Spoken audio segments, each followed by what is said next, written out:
Hey guys, it's Joel, and I wanted to do a review of a book called The Sacred and the Profane by Eliade and Mircea. Robert Moore used to say Eliade Mircea, but I'm pretty sure that's not right. He's the only one that I've heard say it that way. But Robert Moore was a Jungian analyst that did a lot of work with Eliade Mircea, or Mircea. I don't know, somebody correct me on the French, leave a comment. The Sacred and the Profane is a really early study of religion as an academic subject and not as an inherent truth about the universe.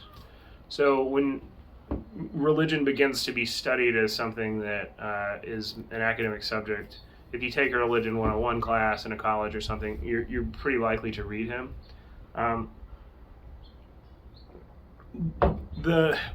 There's parts of the book that I don't like. There's parts of it that are kind of dated, but I mean, it's extremely old. What is interesting about it is this idea of that we all sort of have this way of making order out of chaos, and then that's inherently kind of what religion is. It's this centering thing that says, this is who you are, this is what you are, this is your purpose, and because everything in this sphere is you, everything outside of that sphere is not. And so if I feel, totally alone and cut off from everything, my sphere of what order is pretty small.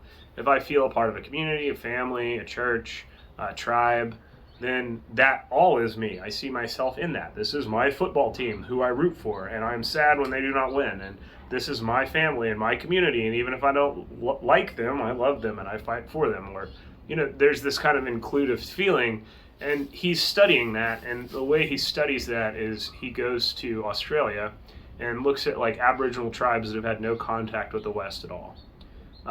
So when, it's hard to sort of study the history of the influences when you're going into like Britain or the Celts or Gaelic mythology, because you have all these different tribes of Picts and stuff that had one god, and then they fight this other tribe, and then the tribe takes aspects of that god and makes it part of theirs, and everything is kind of muddied and mixed together. So it's hard to tell what people just come up with in a vacuum, unless you're in somewhere like Australia, where everyone has been just the people there, the Aborigines, are essentially in the Stone Age. They're totally tribal. Australia, if you don't know, it has a series of like droughts, and there's basically nowhere without modern technology that you can live all the time. So they have to be nomadic. The Aborigines that are in Australia are not using, the only thing they brought with them to the island was the dingo, and there was like not, or the continent, when they, and there's not like anywhere that they can settle and build cities. They just have to be moving, because you might like this area for a little while, and then all of a sudden it's going to have a drought for 15 years and you got to go somewhere else. So the idea of architecture and high technology or smelting ore is not anything that benefits them. It's not anything that they do. And because of that, there's no group that is influencing them. There's no kind of series of tribes. It's purely nomadic. And that's why he studies the Aborigines as part of, as a way to see what it is that we come up with as a religious idea in a vacuum. Because they're not influenced by anybody. No one's been there. And what he notices is that the Aborigines have this stick, and the stick has all the accomplishments of what everyone in the tribe did, and the whole history of it, and kind of who we are as a people. And you have your stick, you nomadically go around. The stick is the tent pole of your big tent at night. Everyone sleeps in the tent.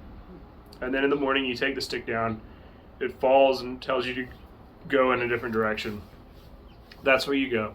If you come to water, oh, thank you, stick. The stick wanted us to have, water to drink. If it tells you to go over here, okay, well, this mountain is holy. The stick brought us to this mountain. Thank you, stick. And that's sort of their way of making order out of chaos.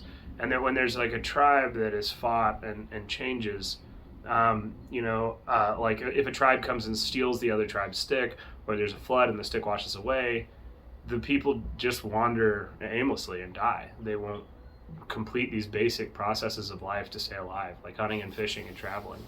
And through that, Eliade and Mircea is studying how and I think I said that backwards, Mircea Eliade, but is saying, that we all have this way of ordering the universe. We all have a stick.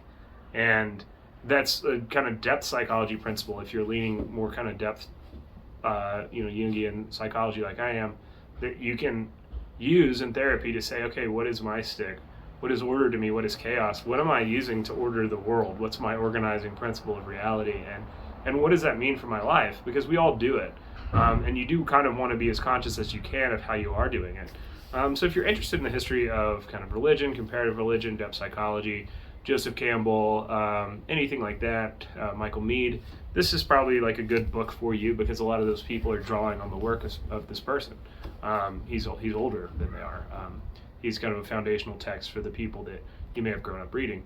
So I hope that's helpful. If you have a question or a comment, or want to tell me how to pronounce Mircea Eliade, give me a comment. And if you want more resources, check out gettherapybirmingham.com. That is gettherapybirmingham.com.